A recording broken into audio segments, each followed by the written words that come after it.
Om Namo Narayana, welcome back. We are finishing up the Tattva Bodha today with the second half of part 2. This section is called The Life and the Lord. There is an image of the eternal which attributes itself to the vestures and is called the life. And this life, through the power of nature, regards the Lord as separate from itself. When wearing the disguise of unwisdom, the self is called the life. When wearing the disguise of glamour, the self is called the Lord. Thus, through the differences of their disguises, there is an appearance of difference between the life and the Lord. And as long as this appearance of difference continues, so long will the revolving world of birth and death continue. For this reason, the idea of the difference between the life and the Lord is not to be admitted. But how can the idea of unity between the self-assertive, little-knowing life and the selfless, all-knowing Lord be accepted according to the famous words, that thou art, since the genius of these two, the life and the Lord, is so opposite? This is not really so, for life attributing itself to the physical and emotional vestures is only the verbal meaning of thou, while the real meaning of thou is pure consciousness, bearer of all disguises, in dreamless life. And so, the Lord, full of omniscience and power, is but the verbal meaning of that, while the real meaning of that is pure consciousness stripped of disguises. Thus there is no contradiction in the unity of the life and the Lord, since both are pure consciousness. This section is called the free in life. And thus all beings in whom the idea of the eternal has developed through the words of wisdom and the true teacher are free in life. Who is free in life? Just as there is the firm belief that I am the body, I am a man, I am a priest, I am a serf, etc., so he who possesses the firm conviction that I am neither priest nor serf nor man, but stainless being, consciousness, bliss, the shining, the inner master, shining wisdom, and knows this by direct perception, he is free in life. This section is called the three modes of deeds. Thus, by the direct knowledge that I am the eternal, he is freed from all the bonds of his deeds. How many modes of these deeds are there? If counted as deeds to come, deeds accumulated, and deeds entered on, there are three modes. The pure and impure deeds that are done by the body of the wise, after wisdom is won, are called deeds to come.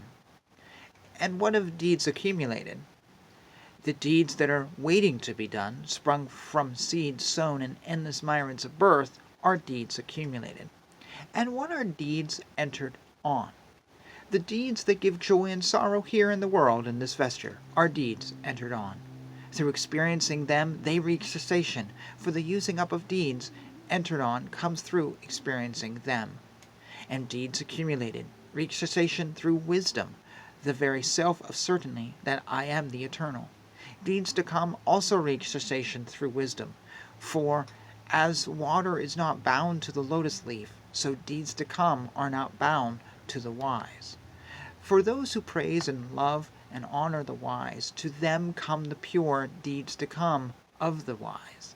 And those who blame and hate and attack the wise, to them come all the unspeakable deeds, whose very self is impurity, of the wise man's deeds to come. This section is called the end. Then the knower of the self, crossing over the circling world, even here enjoys the bliss of the eternal. As the sacred books say, the knower of the self crosses over sorrow. And the sacred traditions say, whether he leaves his mortal form in Benares or in a dog-keeper's hut, if he has gained wisdom, he is free, his limitations laid aside. Thus the awakening to reality is complete. Thus ends this piece by Shankara. And if you remember, back in the first video, the very first section was called The Awakening to Reality. Karma, I believe, is the theme of this last section, and also letting us know that karma can be changed.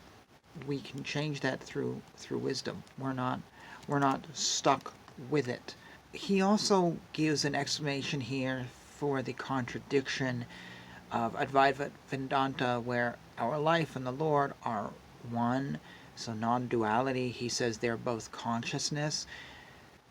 I gotta be honest, doesn't really swing it for me. I think that's a simplistic explanation, which is interesting because Adi Shankara, he's not a simple guy and he's not speaking simplistically. But that's not really the point of this piece that he's writing. He's not looking for an argument, he simply throws that in for something. This last section for me is much more focused on karma and our deeds and what we do with them, building upon what we've learned about the body in the previous videos, previous sections that we've read. Let me know your thoughts on this piece, the Tattva Bodha, any aspects of it, your feelings, your response to it, good, bad, indifferent. Obviously, I'm open to sharing my thoughts, good, bad, and indifferent, so I'm opening the door to you. I hate to necessarily say it's a safe space, but I welcome all ideas, responses, and feelings, because we're all growing together, we're all learning together, and we're all praising the Lord together. That's why we're here. And so please comment down below. And thank you for watching. Check out all the other videos I'm doing on Adi Shankar as I explore his world. Because as I said in, I think, my first video, I'd seen his name 100 times, but had actually never read anything by him. I never even saw anything read cited by anybody. So I stumbled upon some of his stuff online and went, no, it's time to read this. It's time to learn for myself who this great teacher is and why and what he had to say firsthand. So with that, I'll say thank you for watching, and until next time, Hare Krishna, Krishna Krishna, Hare Hare, Hare Rama, Rama Rama, Hare Hare.